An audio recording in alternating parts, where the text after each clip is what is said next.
예수님께서 승천하신 후에 제자들과 예수님을 따르던 많은 무리가 매일같이 모여서 기도에 힘썼습니다.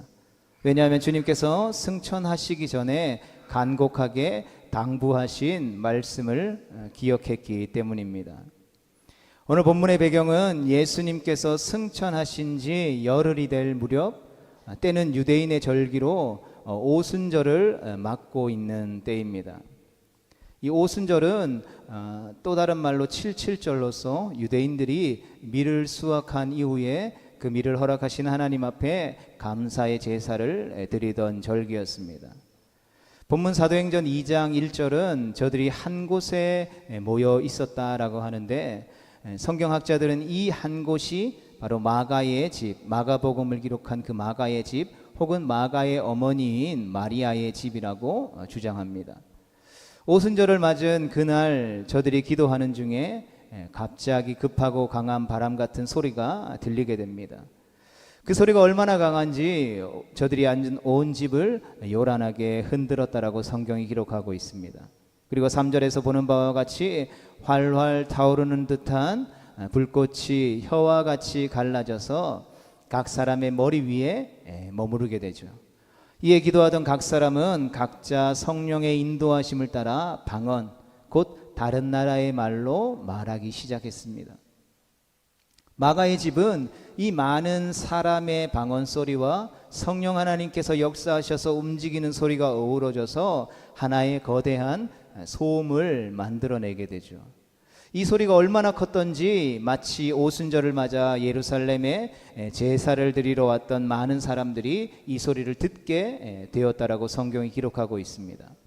그 소리가 너무나도 커서 예루살렘 모든 지역에 있던 사람들이 다 들을 수 있을 만큼 컸다고 생각되지 않지만, 어쨌든 이 큰 소리와 이 이상한 광경은 제사를 드리기 위해서 모여든 사람들로 인해서 북새통을 이룬 대목 예루살렘의 모든 사람의 입을 통해서 모든 사람들에게 전달되어지고 알려지게 되었음이 분명합니다.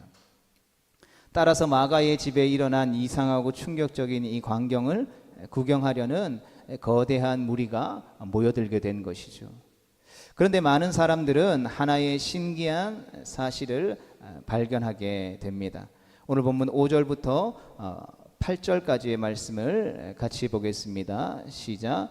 그때에 경건한 유대인들이 천하 각국으로부터 와서 예루살렘에 머물러 있더니 이 소리가 나매 큰 무리가 모여 각각 자기의 방언으로 제자들이 말하는 것을 듣고 소동하여 다 놀라 신기하게 여겨 이르되, 보라, 이 말하는 사람들이 다 갈릴리 사람이 아니냐?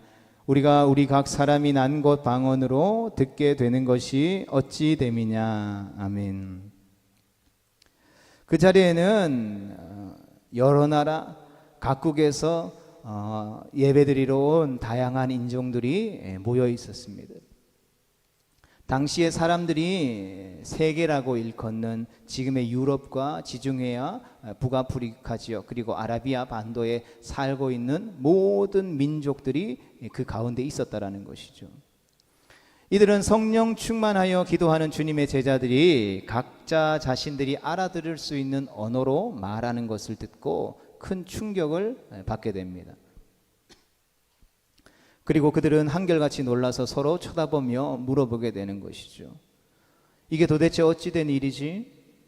저들은 갈릴리에서 나고 자란, 우리가 살아가고 있는, 우리가 사용하는 언어를 사용해보지도 배워보지도 못한 사람들인데 어떻게 저들이 우리의 말을 할 수 있는가?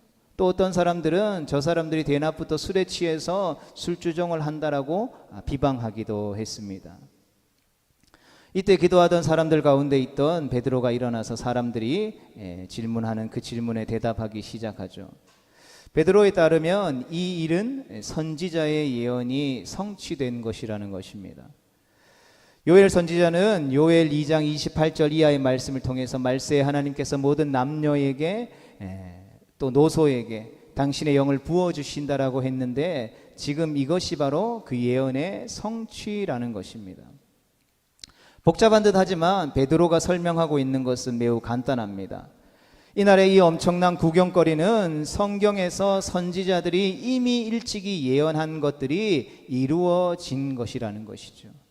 뿐만 아니라 이 성령 강림은 예수님께서도 이미 언급하셨던 일이라는 것입니다.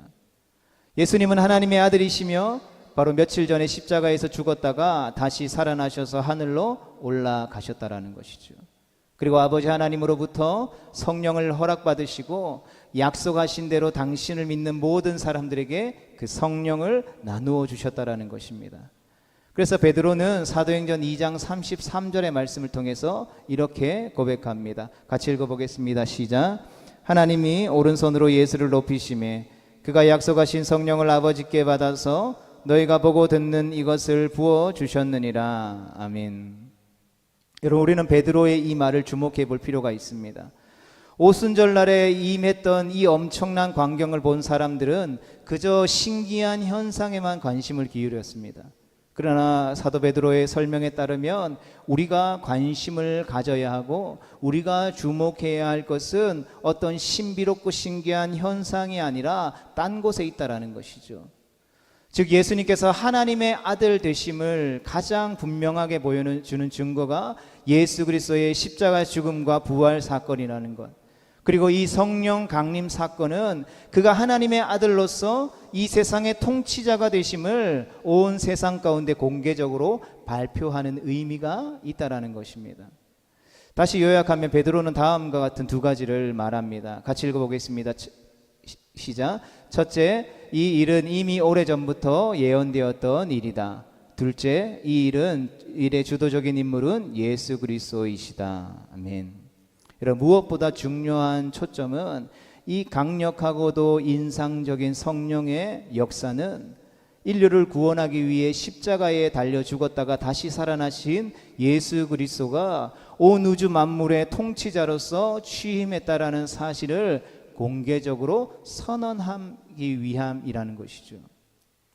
여러분, 교회의 역사를 쭉 살펴볼 때에 성령께서 대중 앞에서 이처럼 공개적이고 인상적으로 자신의 모습을 드러낸 것은 처음입니다. 따라서 오순절 성령 강림 사건 이후에 성도들은 끊임없이 성령 하나님의 임재하심을 공경연히 예배 가운데 모임 가운데 기도하게 되었고, 또 이날 이후로 성령을 체험하는 것을 교회가 공공연히 강조하게 되었다라는 것이죠. 다시 말해서 오순절 사건을 계기로 해서 성령 하나님께서는 비밀스럽게 혹은 비공개적으로 활동하시던 당신의 사역과 모습을 온천하 만민들에게 공개적으로 드러내셨다라는 것이죠.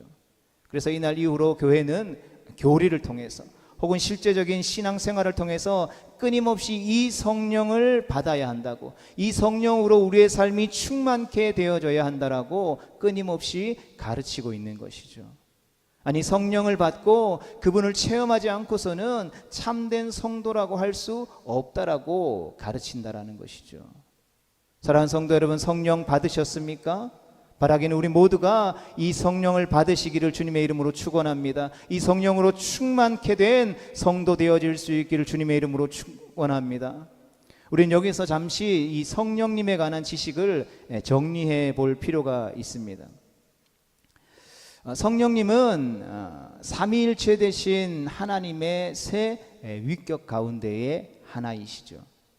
성령님께서는 성부 하나님, 성자 예수님과 함께 만물을 창조하시는 그 창조 사역에 참여하신 분이십니다. 그래서 이사야서 40장 13절의 말씀을 보면 주 하나님께서 그 자신의 영으로 말미암아 만물을 산출하셨다라고 증언하고 있죠. 태초에 그의 영이 수면 위에 운행하셨고 모든 피조물 가운데 머무르며 그는 활동하셨습니다. 성부 즉 삼위 가운데의 첫 번째 위격이신 하나님은 본질상 영이시며 거룩하시지만 제3위의 하나님으로서의 성령님은 이 성부 하나님과는 명확히 구별되시죠.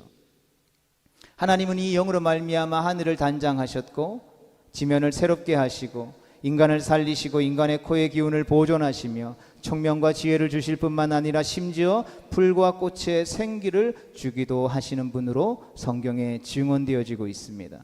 그러나 성령 하나님은 성부 및 성자 하나님 두 분과 가장 깊은 교통 가운데에 있으신 분이시죠. 그 때문에 성령 하나님은 오히려 성경의 더 많은 곳에서 어떤 독립적인 인격이라기보다는 욥기 33장 4절 말씀에 있는 것처럼 전능자의 기운이라던가 또 시편 33편 6절 말씀에 그의 입의 영 등과 같은 호칭으로 불리우시게 됩니다. 따라서 성령 하나님은 오순절날을 계기로 난데없이 우리 가운데 툭 하고 튀어나온 존재가 아니라는 것이죠. 성령님께서는 창조주이신 성부 하나님 그리고 성자 하나님과 함께 영원 전부터 존재해 오신 분이시라는 것입니다. 그럼에도 불구하고 우리가 베드로의 말에서 더욱 주목해야 할 것은 예수 그리스도께서 부활하신 이후에 승천하여 하나님으로부터 성령을 받아서 이 성령을 약속하신 대로 당신의 백성들에게 부어주셨다라는 표현이죠. 방금 말씀드린 바와 같이 성령 하나님께서는 창세 전부터 하나님으로 존재하지 않으신 것이 아니라는 것이죠. 그러나 오순절 성령 강림 사건 이전까지 성령 하나님께서는 언제나 성부 하나님의 사역에 보이지 않게 조력자로서 참여하실 분이었다라는 것입니다. 그래서 예수께서는 승천하신 후 하나님 우편에 앉으시면서 성령을 성부 하나님께로부터 받았다라는 것이죠. 이 때문에 우리 주 예수 그리스도께서는 살리는 영이라고 불리기도 하시며 일곱 영을 소유하신 분으로 계시록 3장 1절에 묘사되기도 하는 것입니다. 그리스도께서는 당신의 그 십자가의 완전한 순종에 근거하여서 충만하신 성령을 받으신 것이죠. 여기서 우리가 예수님께서 성령을 성부 하나님으로부터 받았다고 해서 그 성부 하나님 아래에 성자 예수님이 종속되고 성자 예수님 아래에 성령 하나님이 종속되어지는 그 관계라고 이해해서는 결코 안 되는 것입니다. 그들은 삼위일체의 하나님이신 것이죠. 따라서 이제 예수님께서는 이 성령을 당신께서 원하시는 자에게 당신께서 원하시는 방식으로 당신의 약속을 따라서 자유로이 그리고 값없이 나누어 주실 수 있게 된 것입니다. 성도 여러분, 아주 복잡한 것 같고 이해하기 어려운 설명이라서 우리가 때로는 이 성령 하나님에 대한 지식에 혼란스러울 때도 있지만 이 기나긴 교리적인 설명이 의도하는 바는 단 한 가지죠. 그것은 바로 성령 하나님께서는 삼위일체 하나님 안에서 독립적인 방식으로 존재하는 한 위이시지만 오순절 이후로 이 세상에 공개된 그분의 활동은 오직 한 가지 목적에만 집중이 된다는 것입니다. 그것은 무엇입니까? 같이 읽겠습니다. 시작. 성자 예수 그리스도를 증거하기 위해. 아멘. 성령님께서는 성자의 보내심을 받아 성자 예수님께서 원하시는 자에게 임하시되 자신의 것을 말씀하시지 아니하시고 오직 예수 그리스도만을 증거하고 그분에 관해서 인간들의 마음 가운데에 말씀하실 것이다라는 것입니다. 다시 정리하면 성령님께서는 오순절 날의 이 사건을 계기로 본격적인 활동을 시작하시되 그분이 하고 싶은 독자적인 활동을 하는 것이 아니라 그리스도를 증거하기 위한 그 단 하나의 목적을 가지고서 당신의 사역을 시작하셨다라는 것입니다. 그런데 많은 사람들이 이 사도행전의 본문에서 성령님께서 강림하실 때에 불의 혀가 같이 갈라지는 현상으로 임하시고 또 성령을 체험하는 사람들이 각 나라 방언으로 말하는 이 신비하고도 놀라운 현상에 과도한 관심과 집중을 해온 것 또한 사실입니다. 그래서 심지어는 방언을 못하면 구원 못 받습니다. 성령을 체험하지 못하면 진정한 그리스도인이 아닙니다 라고 하는 과도한 해석들이 나오게도 되었습니다. 그러나 사도행전에서 나오는 성령님과의 관계된 이 현상은 이 고린도전서 14장에 우리가 잘 알고 있는 대로 그 14장에 등장하는 은사로서의 성령의 역사와는 분명하게 차이가 있다는 것을 우리는 반드시 기억해야 하는 것입니다. 오순절 성령 강림 사건의 특징은 사람들이 성령의 충만함을 입어서 알아듣지 못하는 소리로 말했다라는 것이 아니라는 것이죠. 무엇보다도 이 사도행전 2장에서 언급되어지는 방언이라고 하는 것은 각 지역에 살고 있는 거주인들이 알아들을 수 있는 각 지역의 언어였고, 고린도전서 14장에서 나오는 방언이라고 하는 것은 주로 사람들이 알아듣지 못하는 성령의 말하게 하심을 따라 말하고 기도하게 되는 영적인 언어였다라는 것이죠. 그러므로 오순절 이 성령의 역사는 신비한 영적인 세계를 경험한다라는 관점에서 해석되는 성격이 아니라는 것이죠. 그러하기에 은사처럼 각 사람의 필요에 따라 하나님이 부어주시는 것이 아니라 예수 그리스도를 나의 구주로 고백하고 영접한 모든 사랑하는 주의 권속들 가운데에 반드시 부어져야 하는 성령의 체험이라는 것이죠. 우리는 사도행전 2장의 말씀대로 이들이 외국어로 하나님의 일들, 즉 복음을 전했다라는 사실을 주목해야 하는 것입니다. 즉 성령께서 이들 가운데 임하시고 이들이 성령의 임재 가운데 여러 나라의 언어로 말하게 된 것은 이 사건을 기점으로 해서 하나님의 일들, 예수 그리스도께서 이 땅 가운데 오셔서 말씀하시고 그 당신의 십자가의 사건에서 이루심으로 말미암아, 부활하심으로 말미암아, 승천하심으로 말미암아 행하시고자 하시는 하나님의 모든 일들이 모든 나라와 민족과 족속과 백성과 방언에 선포되어져야 할 것을 암시해주고 있는 사건이라는 것이죠. 베드로가 요엘 선지자의 예언을 인용한 이유도 여기에 있는 것입니다. 요엘 선지자가 요엘서 2장 28절 이후에 예언한 바와 같이 그동안은 성령 하나님의 역사라고 하는 것이 극소수의 특별한 사람들, 하나님의 선택을 받은 사람들에게 제한적으로 나타났던 사역들이라면, 이제 이 성령 강림 사건을 통해서 나타나게 된 이 성령 하나님의 역사를 통해서 모든 나라와 민족 가운데에 공개적으로 그 성령 하나님의 역사하심과 일하심이 나타나게 될 것이다라는 것이죠. 다시 말해 온 세상의 모든 민족에게 이해할 수 있는 방식으로 하나님의 일, 즉 예수 그리스도를 통한 온 인류의 구속 계획이 공개적으로 선포되어질 것을 말해주고 있는 것이죠. 그래야 해서 어린 아이든지 남자든지 여자든지 가리지 않고 모든 사람이 성령 하나님의 내적인 역사를 통해서 하나도 가리우는 것 없이, 비밀이 없이, 숨김이 없이, 그리고 구원에 이를 만큼 완전하고 충분한 수준에 이르도록 예수 그리스도가 구주 되심을 설명하고 선포될 것이다라고 말씀하고 있는 것입니다. 할렐루야. 우리 가운데 임하시고 반드시 임하셔야 할 분이 바로 이 하나님이신 줄 믿습니다. 이 때문에 베드로는 사도행전 2장 32절에서 이렇게 말하죠. 이 예수를 하나님이 살리신지라. 예수님께서는 십자가에서 죽기까지 순종하심으로 하나님의 인정을 받아 부활하고 하나님 보좌 우편에 승천하셨습니다. 하나님의 아들 예수 그리스도를 당신의 오른손으로 높이시고 성령을 아들에게 주신 것이죠. 여러분, 이러한 맥락에서 볼 때에 성령 하나님께서 하늘로부터 만국 백성들에게 임하여 하나님의 일들을 알리시는 이유는 분명해지는 것이죠. 무엇입니까? 이를 통해 성령 하나님께서 하시는 사역은 바로 예수 그리스도를 높이는 일이라는 것이죠. 즉 예수 그리스도를 이 세상과 우주의 진정한 통치자로 세우는 일을 위해 우리 모든 인류에게 성령 하나님이 부어지신 것이라는 것입니다. 여기서 베드로는 다윗의 고백을 인용하게 되죠.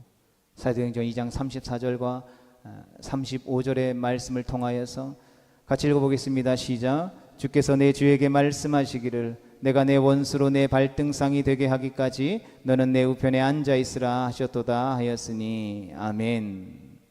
무엇을 말하려는 것입니까? 사도행전 이전에 성령의 강림 사건 이후에 궁금해하는 사람들의 질문에 대답을 통해서 베드로는 이 말씀을 통하여서 곧 이어 자신의 설교를 다음과 같이 결론 짓죠. 베드로가 다윗의 말을 인용한 의도가 여기에서 드러나는 것입니다. 36절의 말씀을 같이 읽어보겠습니다. 시작. 그런즉 이스라엘 온 집은 확실히 알지니 너희가 십자가에 못 박은 이 예수를 하나님이 주와 그리스도가 되게 하셨느니라 하니라. 아멘. 할렐루야. 오순절 성령 강림 사건들을 통하여서 하나님이 말씀하시고자 했던 부분들이 바로 이것이라는 것입니다. 우리의 모든 죄를 위해서 십자가에 못 박혀 죽으시고 장사된 지 3일 만에 부활 승천하신 그 하나님이, 그 예수님이 바로 우리의 주와 그리스도가 되셨다라는 것. 그리스도 예수의 보냄을 받은 성령 하나님이 만민에게 부어지는 것이죠. 그 만민에게 부어지셔서 무엇을 증언하고 무엇을 나타내게 하신다라고요? 우리의 주와 우리의 구원자가 되시는 그 만왕의 왕이요 만주가 되시는 통치자 예수 그리스도를 높이고 그분의 이름을 영광되게 하는 일들로 우리를 이끄시고 인도하신다라는 것입니다. 그 사역은 다윗이 말한 대로 원수들이 발등산처럼 낮아질 때까지 계속해서 이루어질 것이다라는 것이죠. 주님이 다시 오시는 그날까지 그분의 사역은 계속해서 끊임없이 이루어질 것이다라는 것입니다. 여러분, 이 같은 성령 하나님의 사역의 목적은 분명히 베드로가 말한 대로 이 예수님께서 주와 그리스도가 되시는 것입니다. 그러므로 성령 하나님의 지상 사역은 자기 어떤 능력을 인간들에게 과시하고자 함이 아니라 예수님이 이 세상의 구원자가 되시고 이 세상을 다스리고 통치하시는 주인 되시도록 하는 것에 있다라는 것입니다. 다른 말로 표현하자면 성령님의 역사하심, 즉 인류 가운데에 부어지고 그 안에서 움직이시는 모습은 신비한 운동으로서의 어떤 은사적인 차원에서만 바라볼 것이 아니라는 것이죠. 그것보다 더 근본적인 성령 하나님의 강림의 목적은 그리스도께서 다스릴 하나님의 나라, 온 인류와 민족들이 한 마음으로 감사와 영광을 돌리는 왕국을 실현하는 하나님의 방법이자 새로운 통치 방법이라는 것입니다. 그리고 지난번에 말씀드린 바와 같이 우리 성도들에게 성령이 주어지는 것은 예수 그리스도의 그 십자가의 복음을 증거하는 전도를 통해서 하나님의 나라를 확장하고 그를 통해 마침내 진정한 참된 평화의 나라를 이루려는 구체적인 실천 전략에서의 부르심이라는 것을 우리는 기억해야 하는 것이죠. 인간의 불순종으로 인해서 결국은 실패했던 육신의 하나님 나라, 이스라엘 왕국은 이제 성령 하나님을 통하여서 그 성령 하나님의 등장을 통해서 그분과 함께 더 이상 이스라엘의 혈통과 팔레스타인의 국경 안에 머물러 있지 않게 되는 것이죠. 성령님의 사역을 통하여서 하나님은 시온에 있는 성전에서부터 진행하여 온 땅과 만민에게 편만하게 증거하게 되실 것입니다. 그리하여서 솔로몬이 기도할 때 고백했던 것처럼 이제 하나님은 성령님의 역사하심을 통해서 진정으로 하나님을 나의 구주로 고백하는 자들의 마음 가운데 거하시며 그들을 통치하심으로써 진정한 하나님의 은혜, 즉 임마누엘을 완성하시게 되는 것입니다. 그리고 이 사역은 마침내 예수님이 다시 오시는 그때에 완성되어지게 되는 것이죠.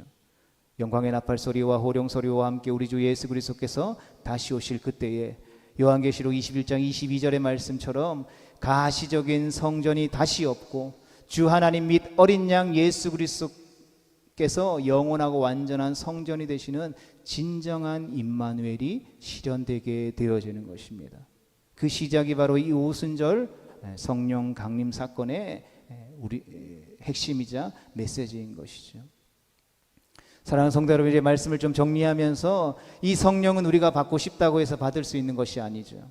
그러나 진정으로 예수 그리스도를 나의 구주로 영접한 성도가 되고자 하는 사람이라면 누구든지 성령을 사모해야 함도 엄연한 사실인 것입니다. 그리고 사모하는 영혼에게 우리 주님은 만족함을 주시도록 이 성령을 부어주시는 분이시다라는 것도 우리가 기억해야 할 부분인 것이죠. 누구든지 성령님이 아니고서는 예수님을 나의 주인, 나의 구원자라고 말할 수 없기 때문이며 그 예수 그리스도의 성령이 없는 사람은 그리스도의 사람이 아니라 말씀하셨기 때문인 것입니다. 다시 말해 예수님을 믿는 사람들에게 있어서 이 성령을 받는 일은 선택이 아니라 필수 조건이라는 것입니다. 다소 복잡하게 설명드렸지만 이 모든 가르침의 강조점은 아주 단순하죠. 성령 하나님께서는 예수 그리스도를 세상의 모든 백성에게 선포하시며 그분의 구주 되심을 설명하십니다.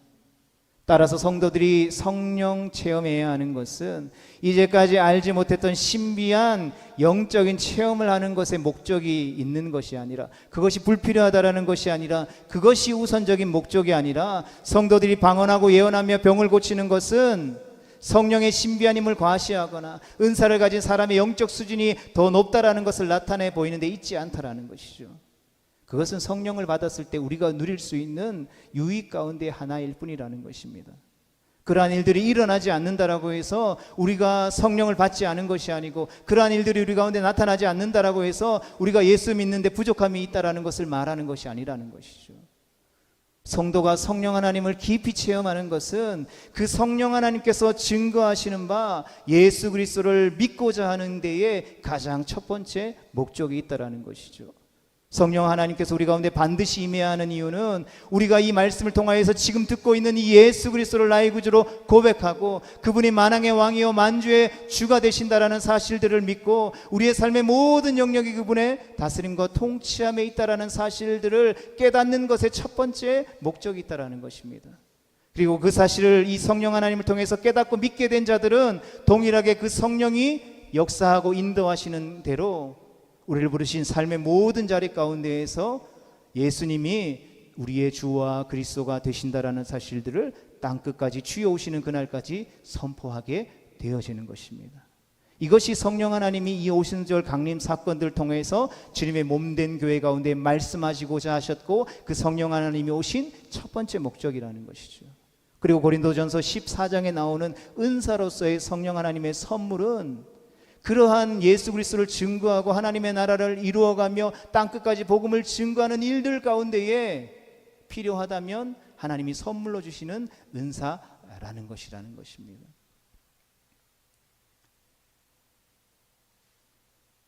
사랑하는 성도 여러분, 성도가 성령을 깊이 체험하는 것, 그것은 바로 예수 그리스도를 믿고자 함이라는 것을 기억할 수 있기를 축복합니다.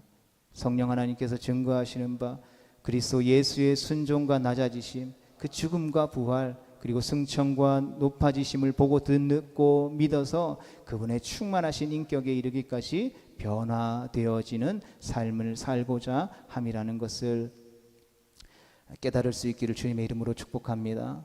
따라서 저는 우리 모든 성도가 이 성령 하나님을 체험하게 되기를 주님의 이름으로 축원합니다. 이 성령 하나님으로 우리의 삶이 충만케 되어져서 우리의 삶을 통해서 이 예수 그리스도를 닮아가고 이 예수 그리스도를 증거하며 이 예수 그리스도께서 다시 오시는 그날까지 부르심의 사명을 감당할 수 있게 되기를 주님의 이름으로 축복합니다.